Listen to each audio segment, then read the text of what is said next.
Day 1 of asking for a Nana. Day 9, encouraging you to make a Nina. Day 14, liking the Day 21, reminding you to never make a Nina. Day 22, praying for a Mimina video. Okay, Sam, I will do it. You've been asking, I will do it. We're making the Nanami video. I mean, say what you will about Gojo, say that he's cocky, say that he's narcissistic, say that he's sexy, but one thing that you cannot take away from me is that I listen. And if you want to be just like me, if you want to listen, stay until the end of this video and you can help me out with another project just like the Q&A, which was a lot of fun to do. So stay until the end, but until then, let's get right into the Nanami video. The most based sorcerer in history. There will be manga spoilers. Let's talk about Kento Nanami. So, who exactly is Kento Nanami? He's by far the most relatable dude in the JJK universe. Why is this? Well, he started a profession that was extremely dangerous. He saw his own friends die, and he was like, you know what, fuck this shit. I'm not actually really cut out to be a jujutsu sorcerer. I'm gonna go be a salaryman. I'm gonna go work a 9 to 5. He very quickly realized, and I completely probably agree with him, is that is even worse than being a jujutsu sorcerer. I mean, look at him. He's fucking sad. It sucks. I know, being a jujutsu sorcerer would be better. And I mean, he was a big shot too. He was working at like a hedge fund. I mean, he just looks unhappy. And the thing is, his binding vow makes so much sense. We'll talk more about that later, but he is extremely based and relatable. Next, he's actually a genuinely good looking dude. And Mappa's fucking here for it. I mean, they gave him big traps, delts, biceps, chest, caked him up, legs, and his facial structure is that of the gods as well. I would know, I'm a cheekbone man myself. I'm just saying, Nanami's usually not in the conversation of hottest jujutsu character, but he probably deserves a spot. Next, he got turned into tomato sauce. That was pretty unfortunate. I was watching this with my sister. We have a good relationship. She didn't know that Nanami was gonna die, but when he did, tears were shed. However, even though he died, he lives on even after death. He was incredibly instrumental in the development of Yuji. Even at Higuruma's death, Yuji remembered Nanami. Nanami curses Yuji. I think that's what made him become stronger. But even after death, the man stays in our minds. And it's been like over half the series that Nanami's been dead now. Next, unfortunately, he did train the Shiesty Sorcerer. Why unfortunately? Well, it's cool. He has a cool name, but I extend this question to you guys. You know how like in Pokemon, there's so many Pokemon, sometimes you see someone like Solrock, and you're like, dude, does anyone actually have Solrock as their favorite Pokemon? That is my question about Ino. You guys let me know. Do you know anyone, or is it you yourself, whose favorite Jujutsu Sorcerer is fucking Ino? But credit where credit is due, just like Nanami, Ino does not give up, because he is a grade 2 and he is not fucking backing down from Sukuna. That is more than can be said about fucking Hakari.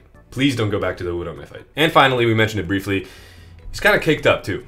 Okay, what has Nanami done? I don't think this is mentioned enough, but the dude protected his soul from Mahito. Early on in the series, he wasn't really aware of the shape of his soul, but somehow, and yes, granted Mahito was pretty young, he managed to prevent idol transfiguration from insta-killing him. That's a pretty good feat. Next, when it comes to feats, and this is a really cool scene, he set the Black Flash record. Until Gojo, of course. Of course, because we love corporate greed in America, I mean, he made rich people even more money. He worked at a hedge fund, as I told you, and he supported local businesses and killed curses along the way. I mean, look how baller he's walking away from this bread shop, this bakery, as it were. That's what we call bread shops. Saved her ass from a curse and didn't even ask for anything other than a piece of bread. Let's go. And then he manhandles Haruta. I mean, Shigemo got fucking obliterated. Look at this manga panel.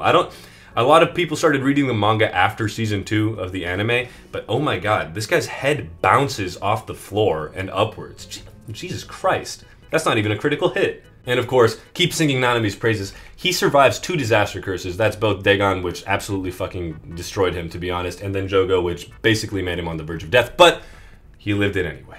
Which is more than can be said about Naobita Zenin. And of course, we mentioned it briefly, he made Yuji into who he is today. He is the reason for the Yuji stocks. If you have anyone to thank for putting your money into Yuji and getting it money back, it's Nanami. Now, what makes Nanami special? No one really has anything bad to say about him. That's just kind of how it is. I mean, the dude sticks to his guns and he uses vows correctly. Now let's talk about overtime. I said he's the most relatable Jujutsu sorcerer. He fucking hates working. He hates working so much that he used in my opinion, probably the coolest binding vow in the series, where he depletes like 20 to 10% of his cursed energy normally, and then in overtime he goes to like 110, 120%.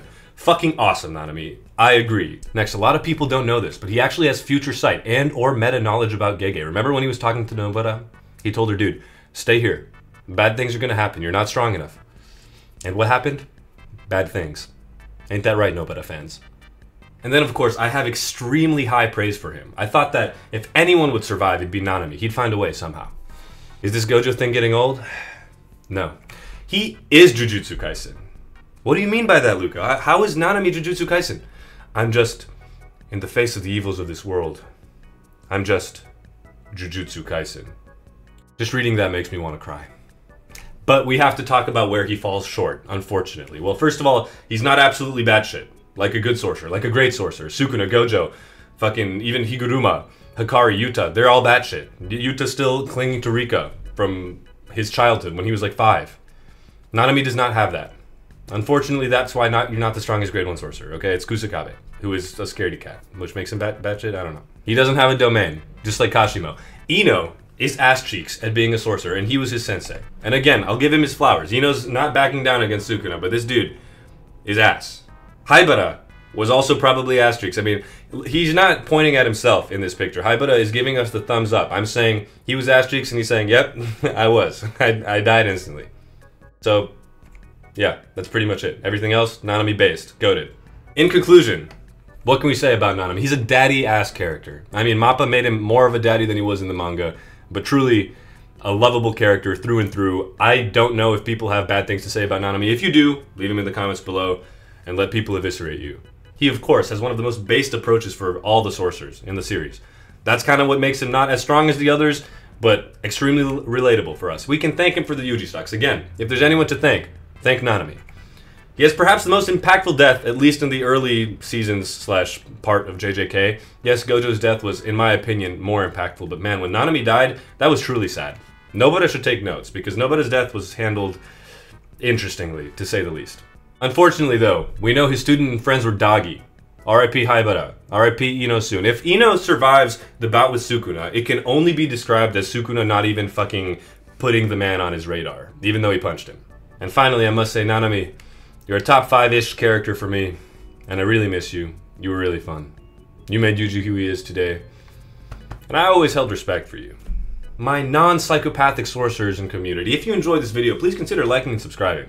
Nanami would like you to. Nanami PR team, as always, leave your thoughts in the comments below. What do you think of the character? Good, bad? Nanami anti-PR team as well. And leave any suggestions for future videos you want to see. Now, for those of you who stayed, welcome. You can help me out with another project outside the Q&A. Here we have Gojo on the wall, we have Naruto, and we have, if you're reading this, subscribe. We need more in the background. Please comment below what I should put up on the walls, perhaps what I should put up here in the room in general for you guys to see. The comments with the most likes will make a video about looking at them and buying them and putting them on the wall, if they're YouTube appropriate and they don't make me go completely bankrupt. But I think it would be fun to do and connect with you guys more, of course. Until then, my mewing, mogging kings and queens, I'm outie. I love you.